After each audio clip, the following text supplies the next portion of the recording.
నమస్కారం. GN TV Telugu న్యూస్కి స్వాగతం. మేడ్చల్ జిల్లా కుత్బుల్లాపూర్ నియోజకవర్గం దుండిగల్ పరిధిలోని బీఆర్ఎస్ అధినేత తెలంగాణ తొలి ముఖ్యమంత్రి సీఎం కేసీఆర్ చేపట్టిన పోరుయాత్రలో భాగంగా మల్కాజ్గిరి పార్లమెంట్ అభ్యర్థి రాగిడి లక్ష్మారెడ్డికి మద్దతుగా కుత్బుల్లాపూర్ నియోజకవర్గ పరిధి దుండిగల్ వద్ద చేరుకొని బీఆర్ఎస్ అభ్యర్థి రాగిడి లక్ష్మారెడ్డికి మద్దతు తెలుపుతూ బీజేపీ కాంగ్రెస్ ప్రభుత్వాలపై తనదైన శైలిలో విరుచుకుపడ్డారు. న్యూయార్క్, లండన్ సిటీలో కరెంటు పోవచ్చు కానీ తెలంగాణలో ఒక్క నిమిషం కూడా కరెంటు పోకుండా మేము తెలంగాణలో 24 గంటల కరెంటు ఇస్తూ రాష్ట్రాన్ని అభివృద్ధి చేశాం. కానీ నేడు చిన్న వర్షానికి 8 నుంచి 10 గంటల కరెంటు కోత విధించే పరిస్థితి తయారైంది. ఈ కార్యక్రమంలో పార్టీ నాయకులు, కార్యకర్తలు, కాలనీవాసులు తదితరులు పాల్గొన్నారు.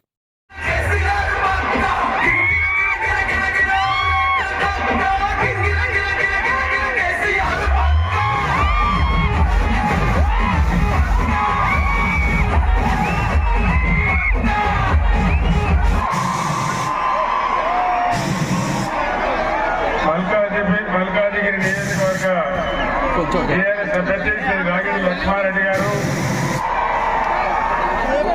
గౌరవ శాసనసభ్యులు వివేక్ గౌడ్ గారు, మాజీ మంత్రివర్యులు పెద్దలు మేడ్చల్ ఎమ్మెల్యే శ్రీ మల్లారెడ్డి గారు, కూకట్పల్లి ఎమ్మెల్యే శ్రీ మాధవరి కృష్ణరావు గారు, మన షెమీపూర్ రాజు ఎమ్మెల్సీ గారు,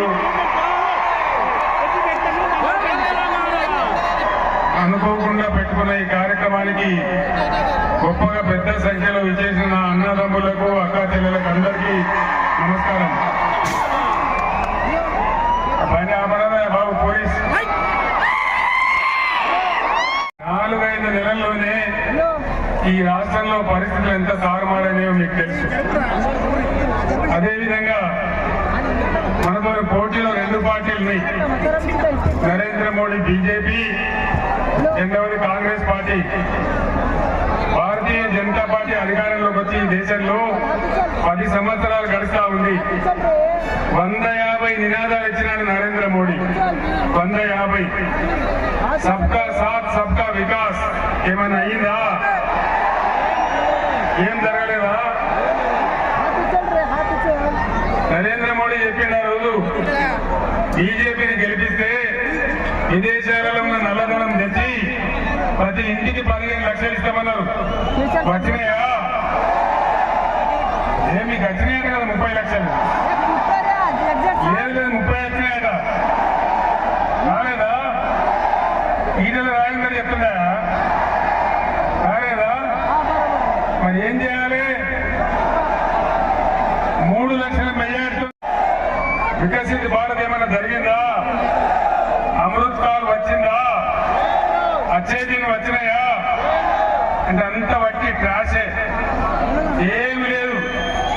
రూపాయి విలువ డాలర్ వ్యతిరేకంగా చూస్తే 84 రూపాయలకు పడిపోయింది. చాలా భయంకరంగా దెబ్బతిన్నది. ఎక్స్పోర్ట్స్ బంద్ అయిపోయినాయి, ఇంపోర్ట్స్ పెరిగినాయి. దేశం యొక్క విదేశీ మారక నిల్వలు పడిపోయినాయి. అంతర్జాతీయంగా దేశం ప్రతిష్ట మంటగలిసిపోతా ఉంది మోడీ హయాంలో. మొన్న అరవింద్ కేజ్రీవాల్ ను, కవితను అరెస్ట్ చేస్తే అమెరికా దేశం కూడా తమ నిరసన వ్యక్తం చేసింది. అంతర్జాతీయంగా విశ్వగురువు అని ప్రచారం చేసే మోడీ విశ్వం మొత్తం మీద దేశ ప్రతిష్టను మంటగలుస్తా ఉన్నాడు.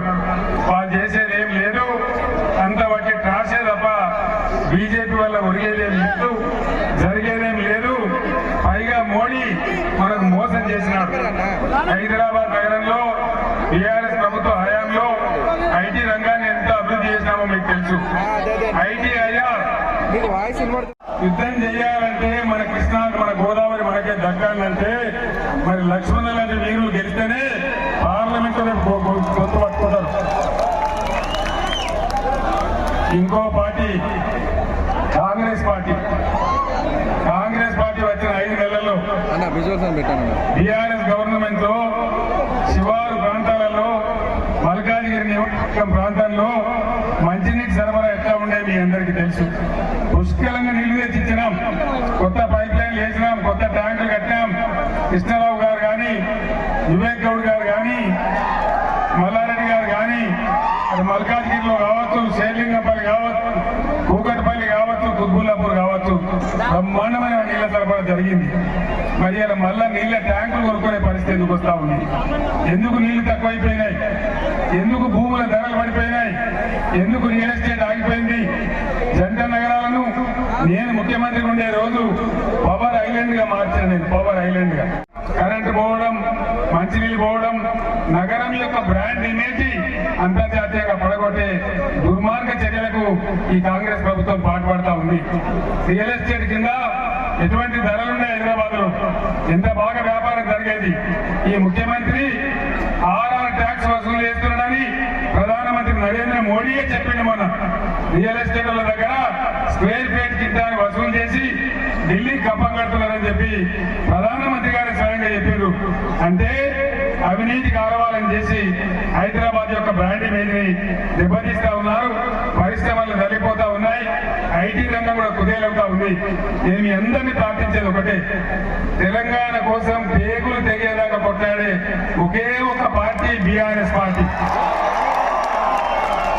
రేపు పార్లమెంట్ లో మనోళ్ళు డజన్ మంది ఉంటేనే ఖచ్చితంగా తెలంగాణ హక్కులు కాపాడతారు, తెలంగాణకు నిధులు తెస్తారు. కాబట్టి రాయుడు లక్ష్మారెడ్డి గారిని మీరు గెలిపించాలని కోరుతా ఉన్నా. తాను తీసేసినాడు. అదేవిధంగా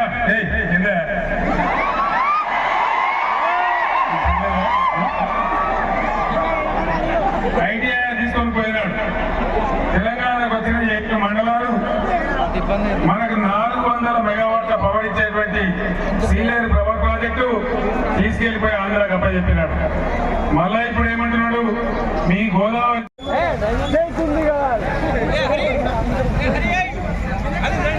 Allah